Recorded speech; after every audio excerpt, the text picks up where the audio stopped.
Assalamualaikum warahmatullahi wabarakatuh. Gimana kabarnya teman-teman? Jadi di video kali ini gue akan ngejelasin pengalaman gue terkait dengan datang ke psikolog secara offline gitu. Mungkin dari teman-teman di sini ada yang lagi overwhelmed atau lagi stres banget atau lagi bingung harus cerita ke siapa tentang masalah-masalah temen yang teman-teman alamin gitu. Nah, sebagai introvert gue juga ngerasa kayak gitu. Lebih rasa kita harus pendam sendiri, gak enak cerita sama siapa-siapa, bahkan orang tua ataupun mungkin gak ada temen yang deket-deket banget. Sebagai introvert karena kita itu lebih nyaman nyimpan sendiri, tapi masalahnya ada beberapa hal yang kalau misalnya kita pendem terus akan menjadi sesuatu yang membahayakan gitu. Emosinya itu nanti pada saat tampungan emosi kita udah penuh, itu akan meledak sendiri dan bahaya bagi kita. Either kita marah-marah atau kita sakit gitu. Untuk menerima rasa sakit yang nggak bisa kita sharing ke orang lain gitu. Dan ini nggak sehat teman-teman.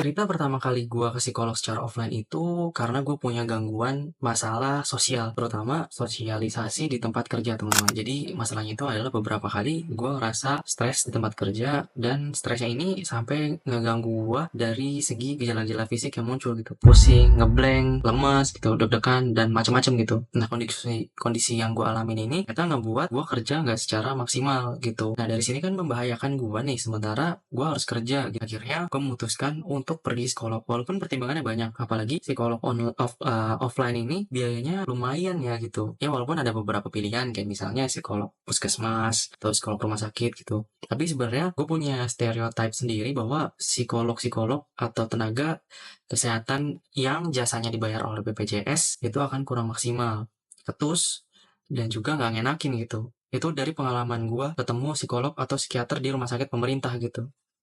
Jadi, bukannya tambah nyaman, tapi malah tambah nggak enak gitu. Nah, tapi, ke psikolog nanti akan gue ceritain ini dikit anomali ya, karena mungkin psikolog ini walaupun di instansi pemerintah yang ngaku, tapi psikolog yang nantinya gue datengin itu, yang nanti gue ceritain ini adalah psikolog di sebuah instansi pemerintah yang ngaku juga, tapi kesan yang gue ambil sih nggak terlalu sekaku di rumah sakit daerah atau puskesmas yang lain ya, karena mungkin ini, keluarga gue gitu, orang tua gue yang kerja di situ dan gue minta untuk datang ke psikolog yang ada di kantornya gitu. Jadi mungkin perlakuannya kayak psikolog-psikolog swasta atau di rumah sakit swasta lainnya gitu. Dan biayanya pun cukup murah ya. Gue cuma bayar biaya konsul dengan durasi konsul 1 jam itu 150.000 di tahun 2020-an. Pas banget sebelum COVID, masih awal-awal. Jadi gue cuma waktu datang cuma sekali konsul, habis itu dijadwalkan untuk konsul berikutnya, tapi nggak bisa karena COVID. Nah, masalah gua tadi itu kan tentang masalah yang membahayakan ya, karena menyangkut dengan masa depan gua terkait dengan income yang harusnya gua dapatkan dari kerja, tapi itu nggak bisa gua dapetin kalau gua nggak bisa maksimal di tempat kerja. Selain itu, rasa nggak bisa kerjanya ini juga ngebuat frustasi gitu ketika gue resign dan baru dapat kerjaan lain.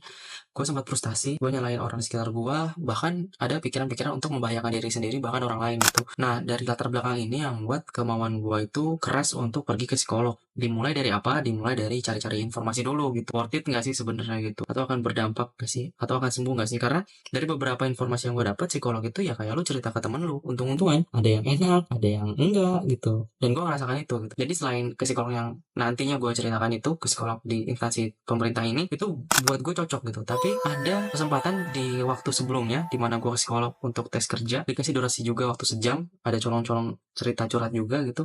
Dan itu nggak enak, gue nggak ngerti ya, karena tiap komunikasi orang beda-beda kan.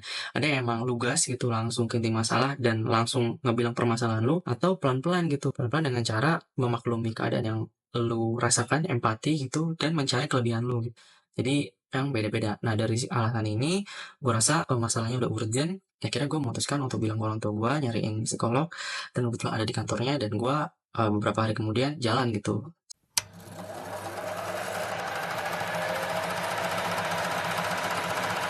Sebelumnya sih appointment dulu ya, perjanjian dulu. Pas di hari keberangkatannya ini, gue sebenarnya ngerasa excited banget ya, karena gue ngeliat psikolog ini adalah satu-satunya orang gitu yang berprofesi bisa menyembuhkan masalah gue secara seketika gitu. Tapi ada juga sih sebenarnya rasa ragu ya, ragu kalau misalnya lu ntar bakal di judgment gitu kayak sebelumnya yang di tempat ke psikolog gue waktu itu tes kerja, terus juga dikasih nasihat atau masukan-masukan yang nggak cocok gitu. Gue ada ketakutan itu juga gitu. Ada ketakutan ketika nggak cocok, gue ngerasa, aduh masalah gue emang nggak bisa kelar nih, terus gimana gue lanjutin hidup kalau masalah gue nggak kelar gitu. Ya, Itu ada perdebatan, itu juga ada sih sebenarnya debatin itu. Cuman ya udahlah, bismillah gitu. Sampai di kantor, sampai di psikolog pagi-pagi. Disuruhnya pagi ya, karena ternyata di pagi hari itu gua ikut tes IQ dulu, teman-teman. IQ-nya ya sama lah kayak tes IQ pada umumnya gitu. Tes intelijensia, analogi, gambar. Selesai, nunggu di ruang tunggu. Akhirnya gua masuk ke ruangan. Ruangannya cukup kecil dan cuma ada sekat doang gitu. Dikasih waktu sendiri.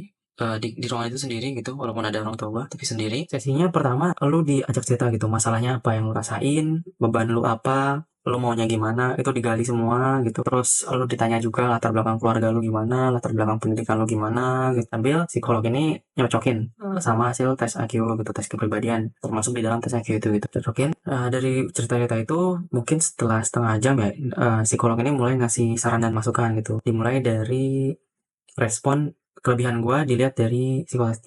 Jadi yang bikin gue nyaman pas ke situ adalah ketika psikolog ini paham gitu apa yang gue rasakan. Itu luar biasa banget sih, karena gue belum pernah ketemu psikolog, dan beberapa psikolog sebelumnya ya, yang sebelum tes kerja itu ada juga psikolog online gitu yang gue coba. Dia nggak setahu kayak psikolog yang gue datengin ini gitu. Dia paham gitu apa yang gue rasakan, dikorelasikan dengan kepribadian dan hasil tes IQ gue gitu. Kenapa gue begitu gitu? Karena gue ngerasa sulit bersosialisasi dengan orang, sulit berinteraksi dengan orang, sulit beradaptasi dengan lingkungan, sulit mendapatkan perintah-perintah yang menurut gue kurang efisien dan kurang optimal gitu. Gue akan ngeberontak gitu, dan gue lebih sering ngomong sendiri kalau misalnya nggak ada orang yang bisa gue ajak ngomong atau frekuensi gitu. Di situ gue ceritain itu juga, terus psikolognya lumayan ngertiin dan ngasih alasan kenapa gue kayak gitu, terus dikasih way out gitu. Ada beberapa solusi sementara sebenarnya, karena sebenarnya waktu itu selesai sesi gue ditawarkan untuk sesi berikutnya gitu. Nah, solusi sementaranya adalah mencari kerja yang sesuai aja gitu dengan latar belakang, passion, atau yang cocok lah gitu dengan gue. Tapi dari situ gue melihat suatu harapan gitu, karena gue punya potensi yang bisa gue manfaatkan. Gue punya potensi ini bisa gue pakai buat kerja. Gue punya potensi ini bermanfaat untuk orang lain. Dari situ aja dulu gitu. Dari situ harapan gue udah mulai muncul. Gue udah mulai semangat lagi gitu, nyari-nyari kerja lagi, mulai dikurasi lagi, mulai cari-cari platform yang sesuai, yang bisa ngasih gue tipe kerjaan yang gue cocok mungkin buat gue ya. Nah, dari situ gue pulang dengan perasaan happy. Gue pulang dengan perasaan yang utuh kembali gitu, tanpa keraguan terhadap diri gue sendiri. Gue ngeliat ada masa depan yang ada buat gue di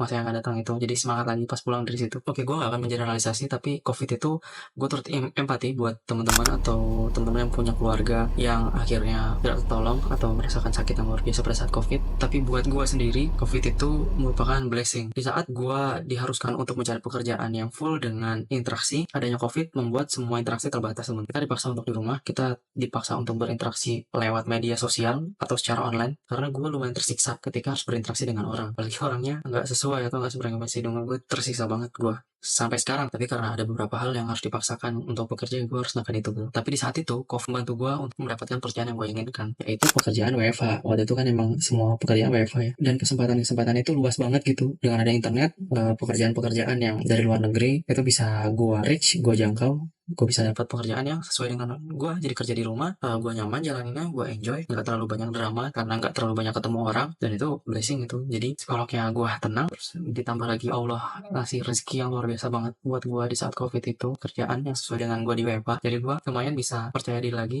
bisa hidup, ngerasain hidup lagi, dalam tanda kutip hidup, benar-benar hidup ya, nggak hidup tapi perasaan hampa gitu. Jadi alhamdulillah itu adalah perasaan yang gue pengen sharing gitu ke teman-teman. Kalau jangan ragu untuk ke psikolog, walaupun teman-teman sekarang dapat psikolog yang kurang sesuai, cara komunikasinya nggak cocok, tapi gue yakin teman-teman mungkin nanti kedepannya akan dapatkan psikolog juga yang cocok kayak yang apa gue alamin sekarang gitu. Dan gue sangat berkesan banget dengan pengalaman gue ke psikolog waktu itu gitu, karena dari kata-katanya dia yang melihat potensi gue, itu gue pegang sampai sekarang gitu. Jadi gue akan berusaha memanfaatkan potensi yang gue punya gitu sampai sekarang ya, walaupun up and down sih, namanya perasaan nih, kita berinteraksi dengan orang juga pasti up and down gitu. Nah,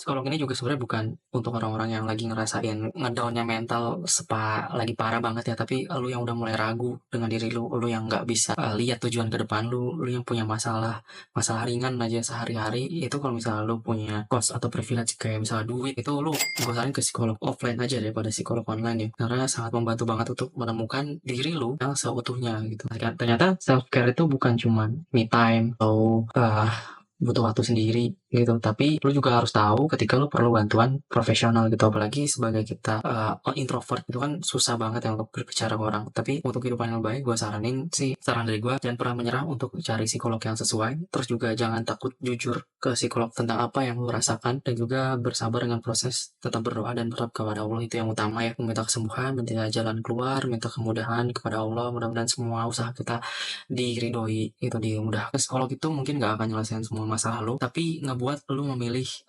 langkah-langkah besar gitu. Psikolog itu merupakan salah satu investasi terbesar dalam hidup. Kalau misalnya lo merasakan suatu gangguan yang nggak bisa lo handle sendiri. Nah, gimana teman-teman kalau misalnya punya keraguan atau punya pengalaman juga tentang ke psikolog, silahkan komentar di bawah. Mudah-mudahan video ini bermanfaat. Klik subscribe untuk semua tips tentang psikologi atau pekerjaan di usia 20-30 terkhusus untuk introvert. Dari gue cukup sekian. Wassalamualaikum warahmatullahi wabarakatuh.